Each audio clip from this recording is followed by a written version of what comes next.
I'm Tracy Sable. Tonight on EWTN News Nightly, protection for pro-lifers. Republican lawmakers demand answers amid vandalism against organizations who fight for the unborn. Assisted suicide. Changes to a Canadian law could affect a new group of vulnerable people. Pope Francis and family. How the Holy Father celebrated a visit to his father's hometown. And let there be lights. A festive moment begins the Christmas season in one of the most famous cities in the world. These stories and more tonight. From EWTN, the Global Catholic Network, this is EWTN News Nightly. Thank you for being with us. Our top story tonight, the Biden administration and Democrat-controlled Congress continue to chip away at pro-life protections. Republicans say these threats extend to attacks against crisis pregnancy centers and churches, and they want those who committed the violence arrested and prosecuted. Capitol Hill correspondent Eric Rosales is following the latest developments for us. Eric? Well, good evening, Tracy. You know, according to the Family Research Council, more than 100 crisis pregnancy care centers, pro-life organizations, and even churches have been vandalized, firebombed, and had other things done to them, some more than once. New Jersey Congressman Chris Smith, chair of the Congressional Pro-Life Caucus, tells me that these women are at risk of getting harmed. But don't let the people who are helping women who are in difficult circumstances, don't abandon them to these terrorists. And that's what they are. Some Republican lawmakers point out that few arrests have been made, and not a single member of the pro-abortion group Jane's Revenge, which has claimed responsibility for many of the attacks, has been arrested. They want the Justice Department to do more. FBI Director Christopher Wray told a Senate hearing last week the agency is taking the attacks seriously. My view, plainly expressed to all of our people, including in the context of abortion-related violence, is that I don't care what side of the issue you're on, you don't get to engage in violence. And we are equal opportunity when it comes to that. He also testified the FBI is investigating a number of attacks against pro-life organizations, including churches and pregnancy care centers. Probably in the neighborhood of 70% of our abortion-related violence cases or threats cases are cases of violence or threats against pro-life, so where the victims are pro-life organizations. The United States Conference of Catholic Bishops wants Congress to act. It says in part, quote, "We urge our elected officials to take a strong stance against this violence and our law enforcement authorities to increase their vigilance in protecting those who are in increased danger."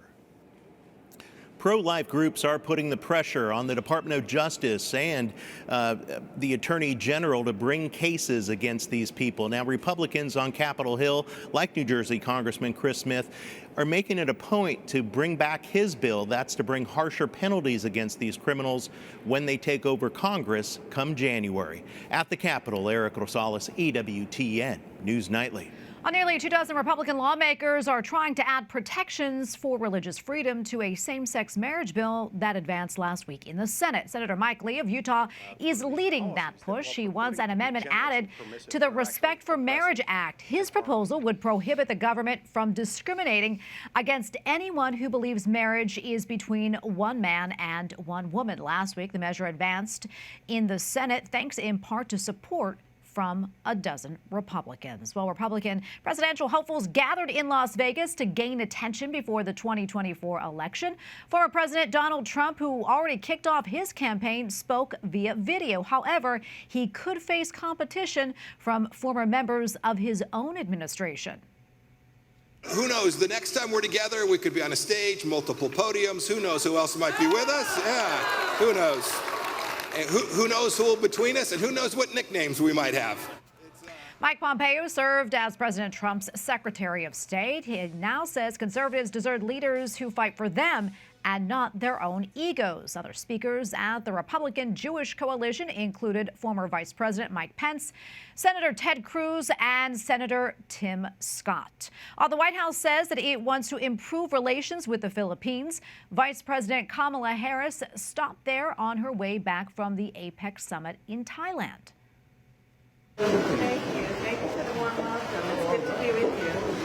The vice president met with Filipino President Ferdinand Marcos Jr. She said the United States stands by its mutual defense treaty and promised to help the Philippines deal with climate change and looming food and energy crises. The United States also contributed to a human rights program in the predominantly Catholic country. New developments in the trial of Cardinal Joseph Zen. A verdict is expected on Friday. The 90-year-old and 5 other defendants all pleaded not guilty in connection with a fund that helped pro-democracy protesters in Hong Kong. If convicted, the former Bishop of Hong Kong faces a heavy fine. Well, at least 162 people are dead following an earthquake in Indonesia. The 5.6 magnitude quake also left hundreds of people injured and triggered a number of landslides around the country. Dozens of buildings were damaged, including a school and a hospital. More than 13,000 people have been moved to evacuation centers. The United Nations brings more aid to Ethiopia's Tigray region following a recent truce signing. Trucks carrying 300 tons of food have entered northwestern Tigray through a neighboring area. The region has been deprived of basic human needs since August. UN experts say Ethiopia's government likely used starvation as a method of warfare. A shocking sanction situation for Canadians who struggle with mental illness. Come March, those patients will be eligible for assisted suicide. The country's medical assistance in dying, also known as the MAID law, was first enacted in 2016, originally intended for people with serious untreatable conditions such as terminal cancer. However, a new provision will now allow people to apply for euthanasia solely on the basis of a mental disorder. And joining us tonight with more is Alex Schadenberg, director of the Euthanasia Prevention Coalition. Alex, welcome. Thank you so much for being with us. I mean, this is really quite shocking. I'm curious, how did MAID go from people with terminal conditions to those with mental health conditions like depression? Well, in fact, Canada is a real prime example of what you would call a slippery slope or fast incremental extensions on euthanasia, because what happened is that the original law was challenged in a court in Quebec, and then a decision came down in 2019 to expand the law. It challenged this terminal illness requirement, but the government itself, though, went the next step and said not only we're going to remove the terminal illness requirement of the law, we're going to add in it mental illness alone and a few other things. And right now, just to make things even worse, they're talking about euthanasia for minors, and they're talking about euthanasia for people who are incompetent. And then recently, the Quebec government, not the Quebec government, the Quebec College of Physicians brought up the issue of infant euthanasia. So everything's on the table now for discussion for killing in Canada. It's very shocking indeed. It really is hard to believe this is happening there. You know, as you know, there's a wide range of mental health conditions, some with virtually no impairments to other very serious conditions. So, Alex, I'm curious, how are they making this determination? I mean, and also, wouldn't the very nature of mental illness exclude a person from making a decision that would end their life? Well, in fact, I would agree with you completely. And actually, most of the psychiatrists in Canada would just agree with your statement. They would say, yes, it's impossible to determine that someone's actually, how would you say, not capable of recovering. It's impossible to determine that. Nonetheless, there are, of course, many pro-euthanasia type psychiatrists who'll be more than happy to be involved in this. And they're going to do an assessment based on this concept of, you know, long-term chronic conditions, someone who's gone through a fairly long period of depression, and that there are signs that it's irremediable, however you define that. But as I say, in the professional world, they say it's not possible to determine this. Now, what should be very important here to put together is we already allow euthanasia based on disability alone. So what happened is when they dropped that terminal illness requirement, people with disabilities, so people with chronic conditions, were then able to be approved for euthanasia. So we've had a lot of euthanasia now for reasons of poverty. People who say that, you know, on the disability benefit, I can't live this way. There's not enough money for me to buy food. And so therefore, they're being approved for euthanasia and dying by euthanasia. There's other people, this recent case of a man whose house was sold. And so the new owner said that you have to leave and find a new place to live. And he said, I can't afford rent anywhere else. So he applied and was approved for euthanasia. Now there's a GoFundMe page that just helped him out, and now he's found another place to live. But I mean, to be approved for euthanasia because of homelessness, now mental illness, you add mental illness to that. A lot of people going through mental illness have a difficulty working, so they're going to find themselves in poverty. They're going to find themselves homeless. They're going to find themselves in these terrible conditions, and they'll be approved for euthanasia based on mental illness, but they'll be actually asking for it based on these other social reasons. Alex, I can't even believe this is a reality here. I'm curious, what are Canadians saying about all this, and also others in the medical community? Well, it's becoming very upsetting to a lot of Canadians, but we have a government that isn't listening. We have a government that's really pro euthanasia. They're just absolutely committed to it. I'm sad to say that. But Canada's become the example to the world as to why you should never even consider legalizing euthanasia. And I've been speaking all over in different places and contacting people around the world who are now debating euthanasia, such as in the UK, they're debating euthanasia. There'll be several states in the US this year who'll be debating assisted suicide. And my argument is, well, wait a second here. Before you even consider that, look what's happening in Canada. So don't go there. Just don't go there. As bad as it is in Canada, we don't need this cancer of euthanasia spreading further. We are almost out of time, but quickly, if you don't mind, tell us what your group is doing to help stop this culture of death. Well, we've been heavily involved with trying to help people. So the Euthanasia Prevention Coalition, you can contact us. We provide a lot of information, but we also have a helpline. We have a 1-800 helpline. We've been involved with trying to help a lot of people. But, we've had a tsunami of euthanasia going on. Not only the numbers have increased so greatly of euthanasia, but also the types of reasons for euthanasia. So it's actually really breaking my heart, but I realize that maybe the good that comes of it is that other nations don't legalize, and they decide, Canada, how terrible it is, we don't want to go there. Indeed. And hopefully that will happen in the U.S. this year. Indeed. Well, Alex, thank you so much for coming on. Thanks for your insights, and we're praying for all of you in Canada. Thank you so much.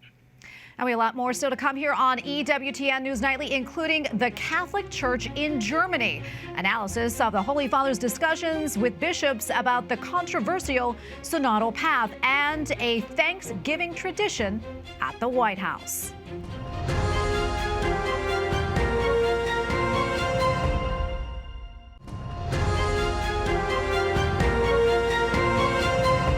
Bishop of Albany, New York, is asking to leave the priesthood. Emeritus Bishop Howard Hubbard announced on Friday that he made that request to Pope Francis. The 84-year-old has admitted to covering up for abusive priests in the past, but denies committing any acts himself. Thanks for staying with us. A continued course of dispute and dissent among Catholic bishops in Germany, even as they say they won't break away from the church. More than 60 German bishops met with Pope Francis last week. It was an apparent opportunity to come to the table and hash things out as the church in Germany continues its synodal way. The bishops say that they will continue to push for reforms like the blessing of same-sex unions, but they will not separate from Rome. So, what is the way forward, and what does it mean for the faithful? Joining us now in studio is Martin Rothweiler of EWTN Germany. Martin, great to see you. Thank you for having me. Absolutely. Wonderful to see you in studio. Talk to us a little bit more about the bishops' meeting with Pope Francis and what happened, what came out of that, if anything. I think the result was that all the proposals, coming from the synodal path are clearly in contradiction with the doctrine of the Church. And this was made clear by the Pope himself.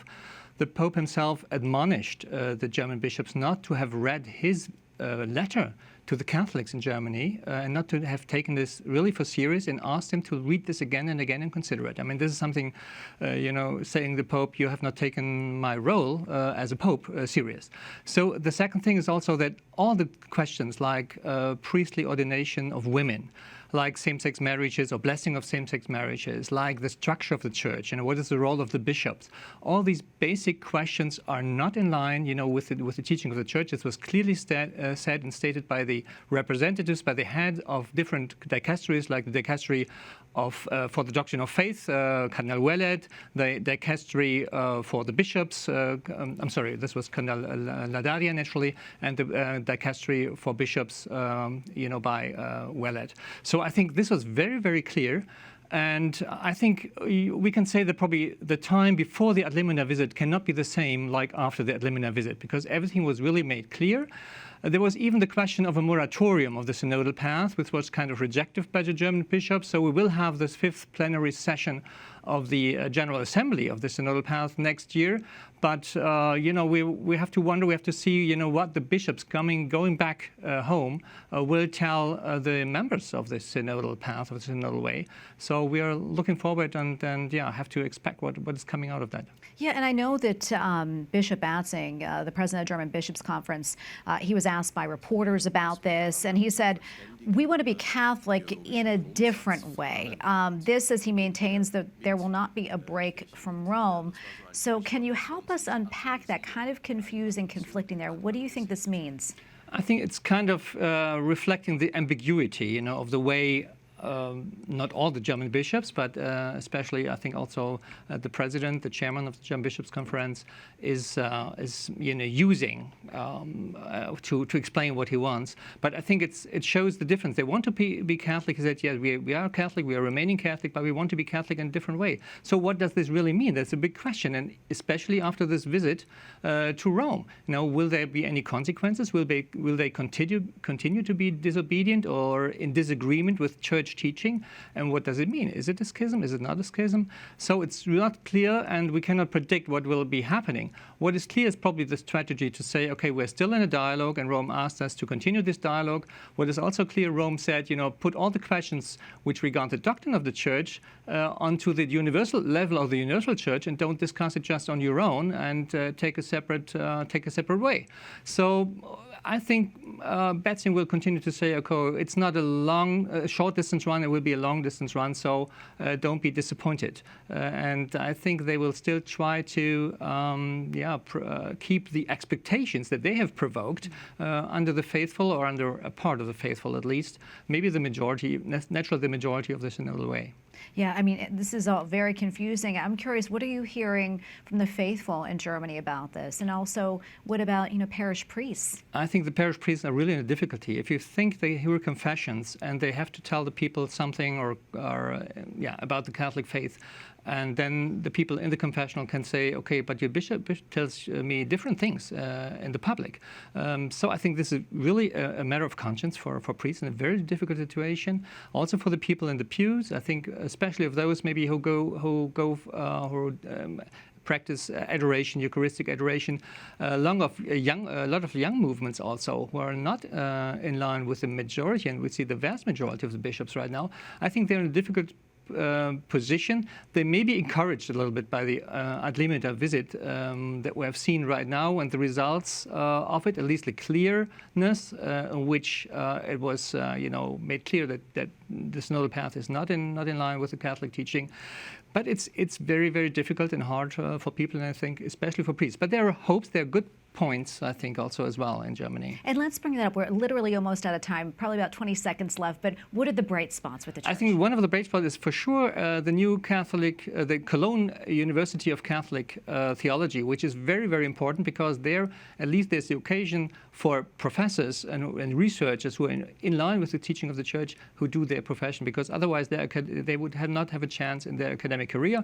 And then there are naturally initiatives like Neuer Anfang, which really had made public all the concerns with regard to the synodal path, the synodal way, and then movements like praying for the bishops, or Germany Prays the Rosary. So there's a lot, I think, especially among young people also, that are clear and spots of hope in Germany. There's hope. There is hope. Martin, thank you so much. We appreciate you being here today. Thank you. And up next on EWTN News Nightly, a homecoming for the Holy Father, how Pope Francis celebrated some time with his family. Plus, a famed avenue in Paris is aglow with the Christmas spirit. We'll explain.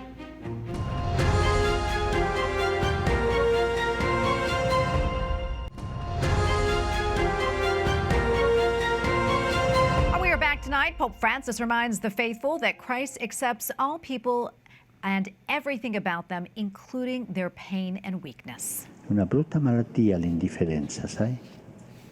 On the Solemnity of Christ the King, the Holy Father requested that the faithful ask themselves, is Christ the King of our lives? And if not, take steps to put him first. Pope Francis was speaking at the cathedral in Asti near Turin during a trip to visit family in his late father's hometown. Joining us now from Rome is Andreas Thonhauser, EWTN Vatican Bureau Chief. Andreas, great to see you. Can you tell us more about the Holy Father's weekend? Yeah, thank you, Tracy. So yesterday, Pope Francis celebrated a beautiful Mass on the Solemnity of Christ the King.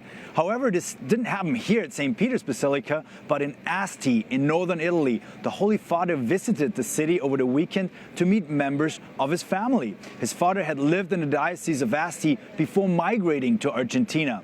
It was, of course, a very private visit, and he did have his lunch in a private house, and we saw how intimate also the meetings with the family really were. For example, his cousin welcomed Pope Francis by his Italian first name, namely Giorgio. Of course, the official Spanish name of the Holy Father was Jorge. And this just demonstrates a little bit how the Pope really had an encounter with his family here in Italy, and not so much an official visit. Another reason for the visit was, of course, that Carla, his cousin, turned 90 years old. So there was a lot to celebrate for Pope Francis as he returned to his family roots. An image, Tracy, that he then used in his homily also in the Asti Cathedral. And I'm curious, what was the Holy Father's message to the faithful for the Solemnity of Christ the King? So just like he did visiting his own family, Pope Francis also invited us and all the faithful to return to the roots of their faith. At the center of our belief is, of course, Jesus Christ, his death and his resurrection. And as often before, Pope Francis invited all Catholics to be more aware of the source of their faith, and as he said, to roll up their sleeves and become involved. He urged the faithful to react to the crisis of the present times and to pray and to serve. Specifically, he mentioned that many complain about society, but also about the church. But the Pope also asked all of us, what could we do? Not only for society, but also what could we do for the church? And this, Tracy, is a motif that we have heard quite often from Pope Francis. He urges us to be active members, not just onlookers with our, as he also said, with our hands in our pockets. And at the end of the Mass, Pope Francis also brought up the World Youth Day in Portugal next year. He mentioned the theme of this big gathering of young people. Mary arose and went in haste.